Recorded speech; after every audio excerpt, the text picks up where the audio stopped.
Ayan po mga kapit, isang magandang oras po sa lahat at welcome po sa aking channel. Ito po maganda kong pag-usapan po at diskusyonan po mga kapita. Ito hong unang araw po ng pagdinig po sa impeachment trial ni Vice President Sara Duterte. Okay? Ito po ay nangyari po kahapon. Okay? Marami hong nakapansin po mga kapita na nag-stand out po ito hong si Attorney Sheila Sison, okay, yung lead defense counsel po ni Vice President Sara Duterte, sa mga komento po mula sa mga netizens, kinain daw ng buhay ng pangalawang beses po, mga kapita, ni Attorney Sison, ito hong si lead prosecutor, Congresswoman Jervil Luistro, Alright? Sa totoo lang po, ako personal ko pong napanood po kahapon, napakagaling talaga, mga kapita.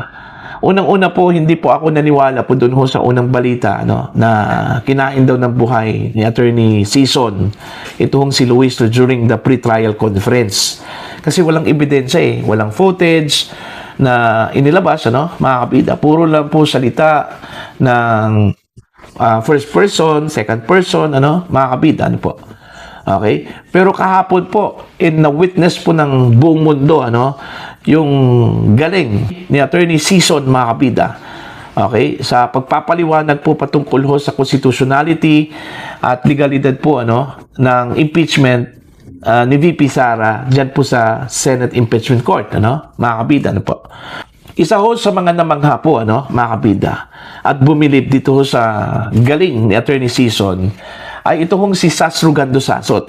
Okay? Kahit na po, ito hong si Attorney Edward Chico, mga kapita. Namangha din, dito ho kay Attorney Sison, po. Ito, babasahin ko muna, ito hong article po ng Ang Balita ngayon, Stroke of Brilliance, ito yung titulo po nila, po. Okay? Pinuri ng kilalang political pundit na si Sas Rugando Sasot si Attorney Sheila Sison sa unang araw ng impeachment trial ni Vice President Sara Duterte, Sa kanyang social media post, sinabi ni Sasot na isang mahusay na desisyon umano ang pagpili kay Sison bilang lead defense lawyer. Okay? Ito yung sinabi po ni Sas, It is a stroke of brilliance that VP Sara chose Sheila as the lead defense lawyer. She has both literary and legal training. Dagdag pa niya ang kombinasyon ng literary at legal na pagsasanay ni Sison ang nagbibigay rito ng kakayahang harapin ang parehong estilo ng pangangatwiran at mga legal na argumento ng kabilang panig. Okay? It means she could dismantle both rhetorical and legal arguments at the same time. Ang pahayag ni Sasot ay reaksyon sa naging presentasyon ni Sison sa unang araw ng impeachment trial kung saan siya ang nanguna sa panig ng depensa ni Vice President Sara Duterte. So, yun yung impression po kay Attorney Sison, mga kabida. Sa tingin po ng mga netizens, kinain po ng buhay ng pangalawang beses po ni Attorney Sison ito hong si Luistro, kahit na nga ito hong si Attorney Cheljuk po, mga kabida, wala hong panama po kay Sison. Okay, sa argumento po kahapon, mga kabida. Doon pa lang sa pambungad na salita po, ng dalawa, mas makikita mo, mga kabida, yung bigat po ng statement po ni Sison kumpara ko dito kay Luistro, Sinabi po ni Luistro doon sa kanyang pambungad na salita ng kanilang ginawa daw sa prosecution, mga kapita, ay pinakinggan lang po nila yung voice of the people. Okay? Yung tinig daw, yung boses daw ng mga Pilipino, mga kapita. Pero simple lang po ang sagot, ni Attorney Sison po doon. Okay? Mas malinaw po sa kanya, mga kapita, nang sabihin po ni Attorney Sison na ito hong pagpapa-impeach at pagpapatanggal po kay Sara Duterte bilang Vice Presidente ay malinaw ho na hindi ho pagrespeto, okay, at pagbasura, pagbastos sa 32 million na mga Pilipino na bumoto po, mga kabida, kay VP Sara noong 2022 presidential and vice presidential elections. Simple lang po yung kanyang sagot po doon, Okay? Kaya nga, napamangha po ang lahat sa ginawa po, mga kabida, ni Attorney Sison po doon. Okay? Kumbaga, parang inihalin tulad po nila si Attorney Sison, okay, sa kalibre po makapita ni dating Senador Miriam Defensor Santiago po, ano? Okay? Napakalayo po kung si Luistro po ang ikukumpara eh. 'Di ba? Mas malapit po kung si Sheila Season po, okay, ang ikukumpara po kay Miriam Defensor Santiago, ano? Dahil unang-una po, the way she looked, okay, doon ho sa kanyang mga kalaban po, ano, mga kabida, yung kanyang hong dating, intimidating masyado po, ano, mga kabida, ito hong si Sheila Season. Okay? And mind you, mga kabida, ito hong si Sheila Season po ay 5 consecutive years po ito naging Lawyer of the Year ng kanilang law firm, ano, mga kabida. Okay, mantakin nyo yan, ha? 5 consecutive years. So, ganun po siya kagaling. Okay? Kaya, ginawa ko siyang lead defense counsel kahit na po, meron pa pong mas experienced lawyers po sa kanilang firm.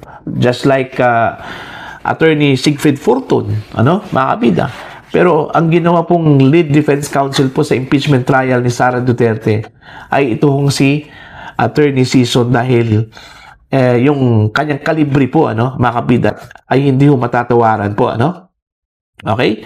Now, para po sa inyo, ano po ang tingin ho ninyo sa nangyari ho kahapon, ano, sa unang araw po ng impeachment trial ni Sara Duterte, mga kabida?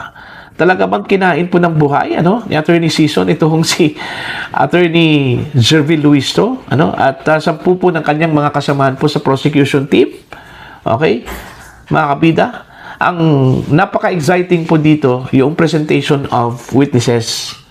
Okay? Yung testimonya po ng mga witnesses po ng prosecution.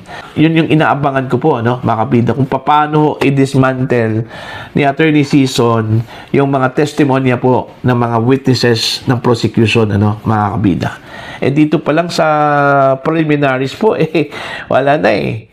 Okay? Napakalayo na po yung agwat po, ano, mga kabida, ni Attorney Sison kaysa dito ho sa mga abogado po ng prosecution po, ano, mga kabida.